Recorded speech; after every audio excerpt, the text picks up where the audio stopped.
جی السلام علیکم ناظرین، اس وقت میرے ساتھ موجود ہیں آل پاکستان اوورسیز آرگنائزیشن گلف کے سینئر وائس چیئرمین چودھری محمد یوسف خالد۔ آج ہم ان سے بات کریں گے، ان سے جانیں گے کہ اس وقت پوری دنیا میں کرونا وائرس کی ایک خوفناک اور دہشت کی لہر پیدا ہو چکی ہے، اور اس وقت ماہ رمضان کی بابرکت گھڑیاں جو ہیں وہ بھی شروع ہو چکی ہیں، اور اس موقع پر ہم ان سے جانتے ہیں کہ وہ اس حوالے سے کیا پیغام دینا چاہتے ہیں۔ جی سر، آپ کیا پیغام دیں گے؟ جیسا کہ سب کو معلوم ہے کہ کرونا نے پوری دنیا کو اپنے لپیٹ میں لیا ہوا ہے، ساری دنیا، ساری انسانیت اس سے نبرد آزما ہے، سب اس سے سفر کر رہے ہیں، اور رمضان کا بابرکت مہینہ بھی شروع ہو گیا ہے۔ اللہ تعالیٰ سے رحم کی دعا کریں، اللہ تعالیٰ سے مغفرت کی دعا کریں، اللہ تعالیٰ سے دعا کریں کہ اللہ تعالیٰ سب مسلمانوں کو، ہم پاکستانیوں کو اور ساری دنیا کے انسانوں کو اس موذی مرض سے نجات دلائے۔ اور میری عوام سے درخواست ہے کہ زیادہ سے زیادہ اپنے پاکستانی بھائیوں کی مدد کریں، اپنے غریب بہن بھائیوں کی مدد کریں۔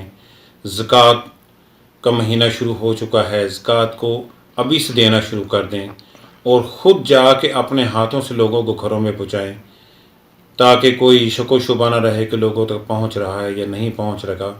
خود جائیں، خود دیں لوگوں کو، اپنے ارد گرد لوگوں کو تلاش کریں، کسی کو زیادہ انوالو نہیں کریں، خود اپنے ہاتھوں سے، خود اپنے رشتہ داروں میں، اپنے عزیز و اقارب میں، اپنے ہمسائے میں، اپنے ارد گرد لوگوں کو تلاش کریں جو مستحق ہیں، جو وائٹ کالر ہیں، جو لوگ باہر آ کے نہیں مانگتے، اور جو بہت مجبور، بہت اس وقت نادار ہیں۔ خدا را ان کی مدد کریں، اور یہی رمضان کی برکتیں ہیں، یہی رمضان کی رحمتیں، برکتیں اور سب کچھ ہے۔ اللہ تعالیٰ اسی میں نجات دلائے گا انشاءاللہ۔ جی سر، میں آپ سے آخر میں ایک سوال جاننا چاہوں گا کہ آپ ہمارے جہان ٹی وی کے ناظرین، اور اس کے علاوہ آپ اوورسیز پاکستانیوں کی طرف سے پاکستان میں بسنے والے جو ہمارے بہن بھائی ہیں، اس وقت کرونا وائرس جو ہے وہ اپنا بھرپور اٹیک کر رہا ہے، آپ کیا پیغام دیں گے اس موقع پہ ان کو کہ وہ کیا کریں اس حوالے سے؟ میرا پیغام سب کو یہی ہے کہ احتیاط کریں، احتیاط کریں۔ اس کا علاج صرف اور صرف احتیاط ہے، صرف اور صرف دوری اختیار کرنا ہے۔ اپنے آپ کو گھروں میں رکھیں جہاں تک ممکن ہو سکے، جہاں تک ممکن ہو سکے اپنے آپ کو اس سے بچا کے رکھیں، دوری اختیار کریں، ہاتھوں کو صاف کریں اور احتیاط کریں۔ احتیاط سے بڑا کوئی علاج نہیں ہے۔ حکومتی اقدامات پر، حکومتی جو بھی احتیاط کے لیے وہ ہدایات دیتے ہیں اس پر عمل کریں۔ ڈاکٹرز کی سنیں، ڈاکٹر ہمارے قربانیاں دے رہے ہیں، ان کی قربانیوں کو رائیگاں نہ جانے دیں۔